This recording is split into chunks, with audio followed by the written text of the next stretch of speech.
Black black and black. Black আমার এত কেন ভালো লাগে, আর এত ভালো লাগে দেখেই চড়ি চড়ি চুপকে চুপকে গানটার ব্ল্যাক লুকটা রিক্রিয়েট করে ফেলেছিলাম।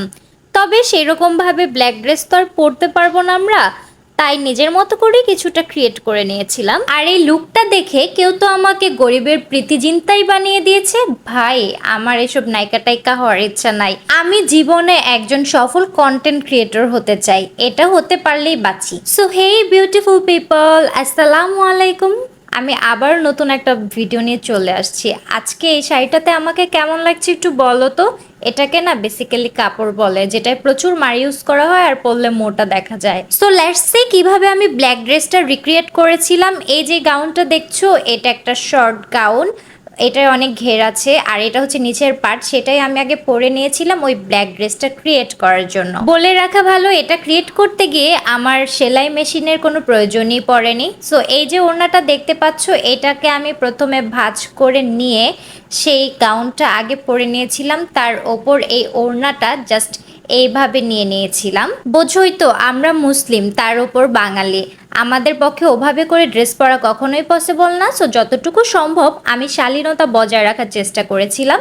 এখানে একটা হিজাব পিন সেট করে নিয়েছি, দ্যাটস ইট। এরপর হচ্ছে এই লেসটা দেখছো, এইটা আর অনেক বছর আগে আমি কিনেছিলাম 150 টাকা দিয়ে। আমি আমার বেবি গার্লটার একটা গাউনে এই লেসটা অ্যাড করতে চেয়েছিলাম, কিন্তু করব করব করে করা হয়নি। ভাবছি করে নিব, এখনো এই ভাবনাতেই আছি।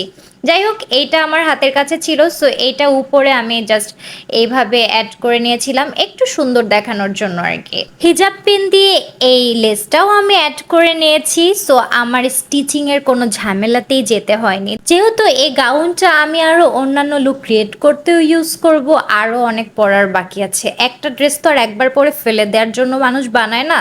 সো বুঝতেই পারছো, এ হচ্ছে ফাইনাল লুক। আর হ্যান্ড গ্লাভটার ব্যাকগ্রাউন্ড স্টোরিটা কিন্তু কেউ জানতে চাবা না, ওকে? এটা হচ্ছে গিয়ে হিজাব ক্যাপ, যেটা হেজাবের নিচে মাথায় পড়ে। এই আর কি আমার টুকটাক কিছু প্রতিভা। তোমরা কিন্তু আবার হাইসো না, চাইলে এই আইডিয়াগুলো অ্যাপ্লাই করতে পারো, ডিফারেন্ট ডিফারেন্ট লুক ক্রিয়েট করতে পারবা, বুঝছো? সো মনে আছে তো কিভাবে আমি গাউনটা ক্রিয়েট করেছিলাম? জাস্ট একটা শর্ট গাউন আর হচ্ছে গিয়ে একটা ওড়না আর একটা লেস আর দুটো হিজাব পিন, দ্যাটস ইট।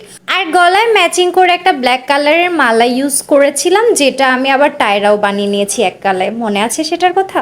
মনে না থাকলে এখনই আমার ইউটিউব চ্যানেল অথবা ফেসবুক পেজে গিয়ে কিভাবে কালো পরি সাজলাম এই ভিডিওটা দেখে আসতে পারো, তাহলে বুঝবা এই মালা দিয়ে আমি আরেকটা কি বানাইছিলাম। সো আজকে এই পর্যন্তই, দেখা হচ্ছে নেক্সট ভিডিওতে। আল্লাহ হাফেজ।